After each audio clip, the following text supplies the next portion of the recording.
دوستو السلام مسنون، امید ہے کہ آپ تمام اللہ کے فضل و کرم سے بخیریت و عافیت ہوں گے اور اپنی طبیعت کی حفاظت کرنے میں کوئی کوتاہی نہیں برتتے ہوں گے۔ حفاظت بہت ضروری ہے، احتیاط بہت ضروری ہے۔ کیوں ضروری ہے اس کے بارے میں دہراتے رہنے کی ضرورت نہیں ہے، آپ خوب اچھی طرح جانتے ہیں۔ کل اہل سنت والجماعت آمور کی طرف سے بھی یہ اعلان آ گیا ہے جس پر پرسوں یعنی اتوار کے دن ہمیں عمل کرنا ہے، اس کا بھی خیال رکھیے گا۔ اب آئیے ہم اخبار زرین دیکھیں۔ مصروف زندگی نماز کو مشکل بنا دیتی ہے، لیکن نماز مصروف زندگی کو بھی آسان بنا دیتی ہے۔ یادداشت میں محفوظ رہنے والا علم عارضی ہے۔ یادداشت خود دیر پا نہیں، سب سے اچھا علم وہ ہے جو دل میں اتر کر عمل میں ظاہر ہوتا ہے۔ لوگ بیماری کے خوف سے غذا پہلے چھوڑ دیتے ہیں، لیکن غذا عذاب الہی کے خوف سے گناہ نہیں چھوڑتے۔ جو شخص تجربوں سے سبق نہیں لیتا، بالآخر اس کے سوچنے کی قوت زائل ہو جاتی ہے۔ انسان کی غلطیاں اسے وہ درس دیتی ہیں جو اسے کسی بڑی سے بڑی درسگاہ سے بھی نہیں مل سکتا۔ اور روزنامہ راشٹریہ سہارا کا اداریہ دیکھیں گے آپ۔ آکسیجن کی قلت، یہ عنوان ہے اداریہ کا۔ تباہ کاریوں کا عالمی ریکارڈ بنانے کے بعد کرونا وائرس کی نئی لہر پوری شدت سے ہندوستان پر حملہ آور ہے اور پورا ملک تخت و تاراج ہو رہا ہے۔ شمال سے جنوب اور مشرق سے مغرب تک ہاہاکار مچا ہوا ہے۔ انسانی زندگی کی ارزانی اور بے ثباتی کی اس سے بھیانک مثال اب تک دنیا نے نہیں دیکھی تھی۔ گزشتہ 24 گھنٹوں میں 3 لاکھ سے زیادہ افراد اس سے متاثر ہوئے ہیں۔ انہی 24 گھنٹوں میں 2023 افراد نے اپنی زندگی گنوا دی ہے۔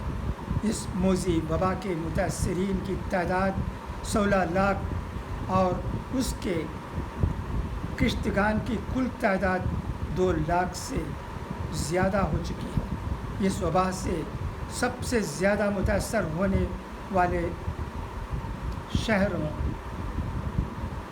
دہلی، ممبئی، احمد آباد، لکھنؤ، بھوپال، کولکتہ، الہ آباد اور سورت کے اسپتالوں میں دل دھرنے کی جگہ نہیں رہ گئی ہے۔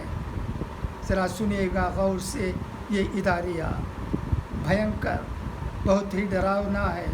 ہمارے دیش میں کیا ہو رہا ہے اس پر ہمیں نظر رکھنے کی ضرورت بھی ہے اور اس وبا سے بچنے کے لیے بہت کوشش کرنے کی ضرورت ہے۔ یہ وبا کچھ نہیں، ایسا مت سمجھیے جیسا کہ چند لوگ سمجھتے ہیں۔ آئیے پھر آگے یہ ادارے میں کیا لکھا گیا ہے وہ دیکھیں۔ متاثرین کی ہر گھنٹے بڑھتی بھیڑ کی وجہ سے اسپتال کے گلیاروں میں مریض جانوروں کی طرح بکھرے پڑے ہوئے ہیں۔ بہت سے شہروں کے اسپتالوں میں تو ICU ہی نہیں ہے کہ وہاں مریضوں کو رکھا جا سکے۔ ایک طرف تباہی و بربادی کی یہ نئی تاریخ ہے تو دوسری طرف ملک بھر کی صحت خدمات انتظامیہ نااہلی کے نت نئے ریکارڈ بنا رہی ہے۔ اسپتالوں میں آکسیجن اور دوسری ضروری خدمات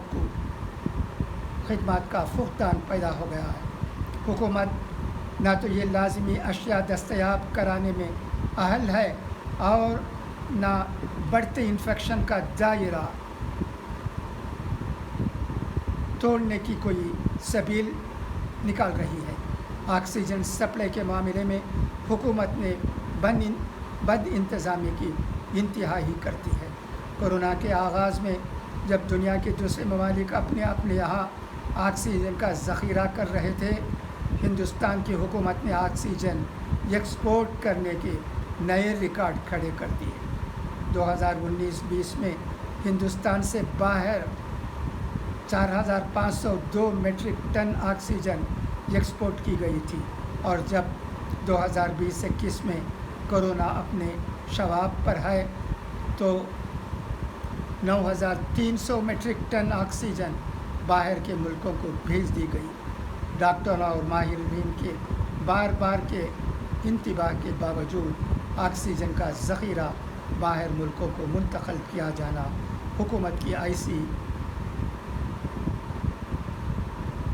سفاکی ہے جس کا تصور بھی نہیں کیا جا سکتا ہے۔ اس پر ستم یہ کہ اندرون ملک اسپتالوں کو دستیاب نہ ہونے والی آکسیجن دوسری صنعتوں کے لیے تھوک کے حساب سے فراہم کی جا رہی ہے۔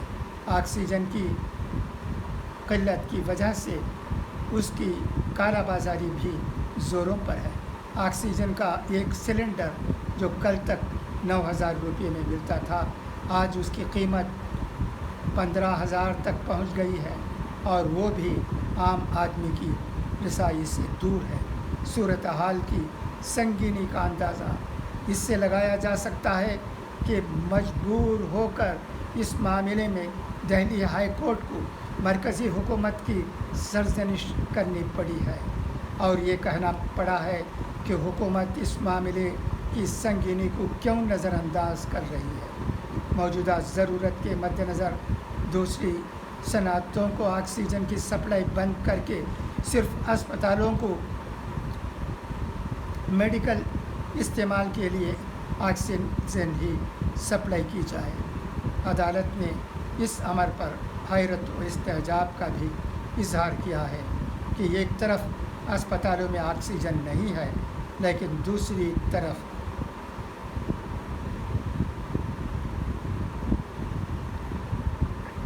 اسپات کے کارخانے چل رہے ہیں۔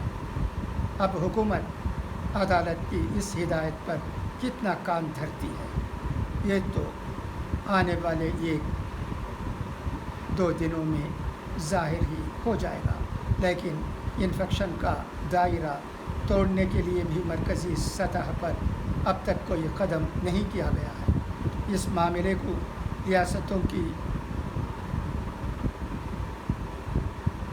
ریاستوں پر چھوڑ کر مرکزی حکومت اپنے ذمہ داری سے بھاگ رہی ہے۔ ریاستوں کے پاس اتنے وسائل نہیں ہیں کہ وہ مرکز کی مدد کے بغیر اس ہولناک اور تباہ کن وبا سے نپٹ سکیں۔ اگر ہمیں ہندوستان کو کورونا وائرس کے مزید حملوں سے بچانا ہے تو انفیکشن کی بڑھتی رفتار پر قابو پانے کے ساتھ ساتھ جنگی سطح پر ٹیکہ کاری انجام دینی ہوگی۔ جیسا کہ عدالت نے کہا کہ اسپات اور فولاد کی صنعتوں میں استعمال ہونے والے آکسیجن کی سپلائی اگر واقعی طور پر روک بھی دی جائے تو کوئی قیامت نہیں آئے گی، اور نہ وہاں سپلائی بحال رہنے سے معیشت کو استحکام آ سکتا ہے۔ البتہ یہ ضرور ہو سکتا ہے کہ اسپتالوں کو آکسیجن ملنے سے مریضوں کی جان بچائی جا سکتی ہے۔ اب یہ مرکزی حکومت کی ذمہ داری ہے کہ وہ بغیر کسی ٹال مٹول اور قیل و قال کے ریاستوں کو ان کی ضرورت کے مطابق ٹیکہ اور آکسیجن مہیا کرائے، ورنہ موت کا سلسلہ یوں ہی دراز ہوتا رہے گا۔ دیکھا نا آپ نے اس ادارے میں کیا کیا باتیں کہی گئی ہیں۔ معاملہ بہت ہی گمبھیر ہے، سب کو سوچنے کی ضرورت ہے۔ کورونا کچھ نہیں سمجھنے والے غلط فہمی میں مبتلا ہے۔ اب بھی ہمیں خواب سے بیدار ہونے کی ضرورت ہے۔ کب تک ہم اپنے آپ کو چھپاتے رہیں گے اور دنیا میں جو ہو رہا ہے اس سے منہ موڑتے رہیں گے۔ کچھ نہیں، کہنے والوں کو سوچنا چاہیے کہ ہمارے اطراف اکناف کیا ہو رہا ہے، کیا حادثے پیش آ رہے ہیں، کیسی مصیبتیں لوگ جھیل رہے ہیں۔ معیشی حالت ایک طرف خراب ہے تو دوسری طرف کورونا اتنی ستا رہی ہے کہ اس کا تذکرہ الفاظ میں کیا نہیں جا سکتا۔ بھائیوں، بہنوں، ماؤں، دوستوں، سب کو ہوشیار رہنے کی ضرورت ہے، چوکنا رہنے کی ضرورت ہے۔ میں تمام لوگوں سے آج ازانہ درخواست کرتا ہوں کہ چیزوں کو سمجھیں اور غفلت میں نہ رہیں اور اپنی حفاظت احتیاط کے ساتھ، دوا کے ساتھ کرنے کی کوشش کریں، اس کی بہت ضرورت ہے۔ اچھا، تو اب اجازت چاہتا ہوں، خدا حافظ، پھر انشاءاللہ ملاقات ہوگی۔ تب تک کے لیے آپ کا یہ بھائی ویم خلیل الرحمن اجازت چاہتا ہے اور دعا کرتا ہے اس رمضان المبارک کے مہینے میں کہ اللہ سب کی حفاظت فرمائے، اس دنیا کو بھی، ہمارے ملک ہندوستان کو بھی اور تمل ناڈو کو بھی۔ خدا کرے، پھر میں دہراتا ہوں کہ ہم چیزوں کو سمجھیں۔ خدا حافظ، فی امان اللہ۔